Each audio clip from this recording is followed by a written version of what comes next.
Hey guys, this is Vlad from Workout Clarity, and in today's video we will be talking about drop sets. Now, in case you're not familiar with drop sets, it's basically a technique we use in fitness to increase the intensity and to make our workouts overall more challenging. Basically, it involves us doing an exercise till failure. Let's say we are doing bench press with 100 kilos, and once we hit failure, we remove some of the weight and we perform another few reps until failure again. Now, this is something that is not designed for beginners, because when you're a beginner you can basically increase your weight week by week. But when you become more advanced, of course you won't be able to increase the weight you are working out with each week like when you used to do when you were a beginner. So at this point you have to think of other strategies to implement in your workout if you want to keep seeing progress, and drop sets is one of them. But as you can see from the title, we are working with calisthenics, and in calisthenics there are no weights unless you are working out with weighted calisthenics. But for this video I will leave that out. Obviously, if you want to know the answer, you can always work out with a weighted vest and do pull-ups, for example. You get tired, you can't do any more reps, just remove the weight and continue. But like I said, in this video, it's about our own body weight. So you might be thinking to yourself, how can I do drop sets in calisthenics if I use no weights? And the answer is pretty simple. You just have to create as many progressions of an exercise as you can. The more progressions you can create, the easier it will be for you to create a drop set. So I will give you a few examples of push exercises, pull exercises, and a few leg exercises where we can watch how we can break down the exercises so we can apply drop sets. The first exercise we have on the list are pull-ups. Now, the first variation that comes to mind as the hardest one are one-arm pull-ups, obviously. The thing is, I don't really know a lot of people that can do one-arm pull-ups for a lot of reps. So a more realistic approach would be to take the archer pull-ups. So if you're advanced, this is the variation I would start with. And once you're tired and you can no longer perform any more reps, I would stop and start doing normal pull-ups. Now, if you're an intermediate one, you should take the standard pull-ups as your first exercise. When you no longer can perform another reps, you should either do negative pull-ups, or you can either take a resistance band, put it below your legs to remove some of the weight, and do assisted pull-ups. Now, as you can see, it really depends on your level. That will determine what kind of exercise you will choose.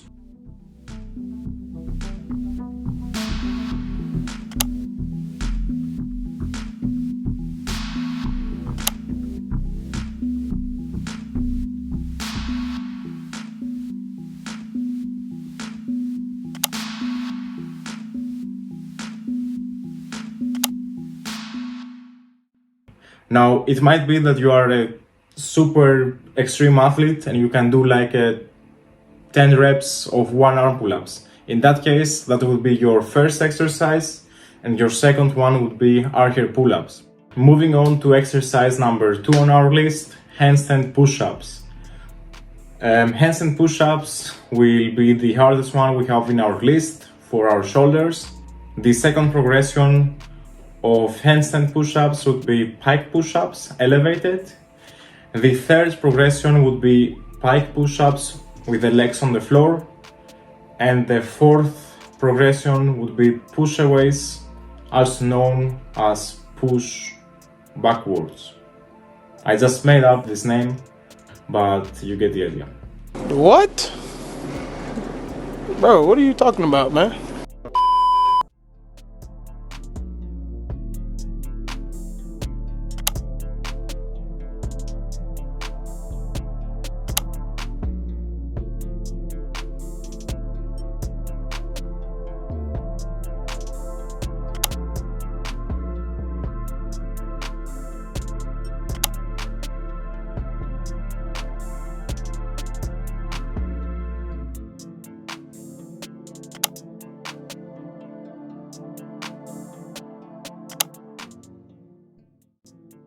The third exercise we have on our list are push-ups.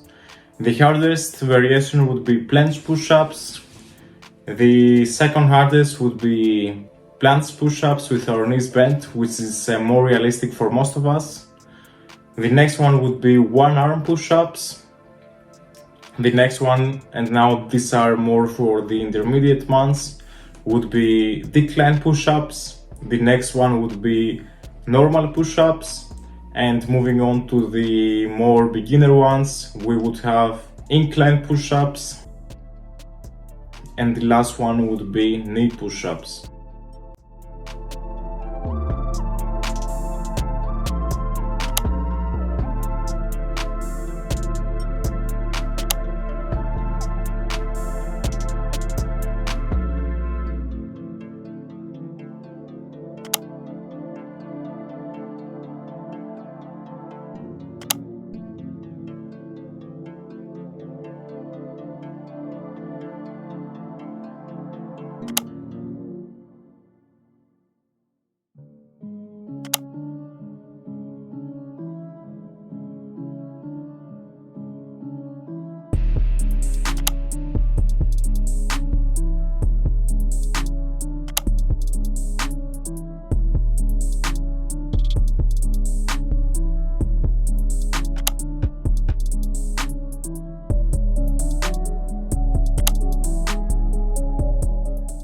As you can see, the more variations you have, the easier it is for you to choose the exercises you need on your own level. Because if I had only 3 exercises, planche push-ups, knee push-ups and push-ups, it would be much harder to choose something that would be effective for me. I will give you another example. Imagine you are doing bench press with 100 kilos, you are doing a few reps, and then you remove all the plates from the bar and you are just bench pressing 20 kilo. Then there is no point in doing this drop set, because even the 20 kilos are not challenging enough after the 100 kilos. The same applies to calisthenics. If I do planche push-ups and I move on to knee push-ups, the knee push-ups are obviously not as hard for me, so I don't get any benefit from doing the exercises. But if I have something more specific to my own level, let's say I do one arm push-ups and after that I move to decline push-ups, this is something that is challenging for me. So the more I can break down an exercise, the more effective it can be for me. So that's the whole idea between having a lot of variations. Moving on to exercise number 4, we have back rows. The hardest variation will be front lever back rows. The second hardest variation we have on our list would be the front lever back rows with our legs bent. And the third one would be having an elevated surface where we put our legs on top of it and we perform the back rows that way. The easier variation would be to have our legs on the floor and do the standard back rows. And the easiest one would be to have our legs bent or just go backwards with our feet, as you can see on the video, to decrease the intensity of the exercise.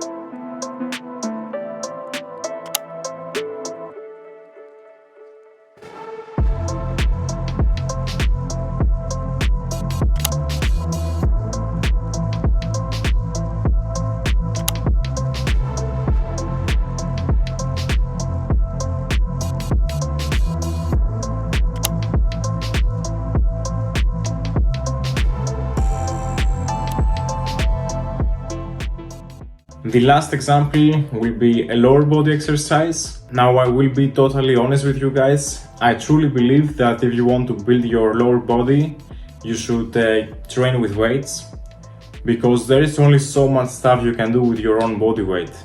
And you might see some results in the beginning if you're a beginner, but after a few months, I truly believe that you will plateau pretty quickly with only body weight exercises for your legs. But regardless of that, for the sake of the video, we will still do an exercise for our lower body, which is a glute bridge. Now, the first exercise, which will be the hardest, will be the one leg elevated glute bridge. The second hardest variation would be both legs in an elevated surface. The third variation would be to go on the floor and just using one leg. The fourth variation would be using the standard form, having both legs on the floor and performing standard glute bridges. And the easiest one would be to have your back on an elevated surface, which will remove a lot of your weight, and doing glute bridges that way.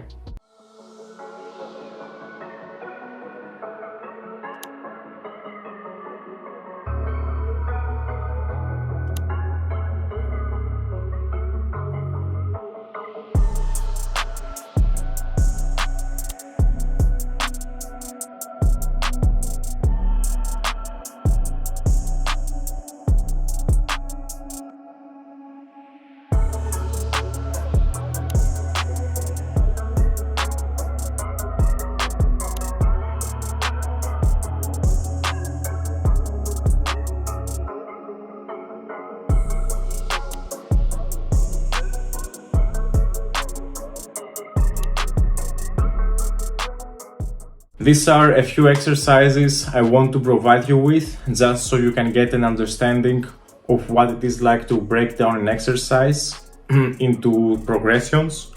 But you can do that with any exercise. Any exercise you train with, there are multiple progressions, and the next time you train, try to imagining what you could do to make the exercise harder or what you could do to make it easier.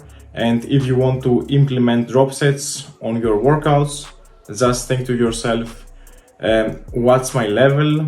Which exercise should I start with to make the drop set challenging enough, but not too easy or too hard for me to perform? I hope this gave you a clear understanding of what drop sets are and how you can use them in bodyweight training.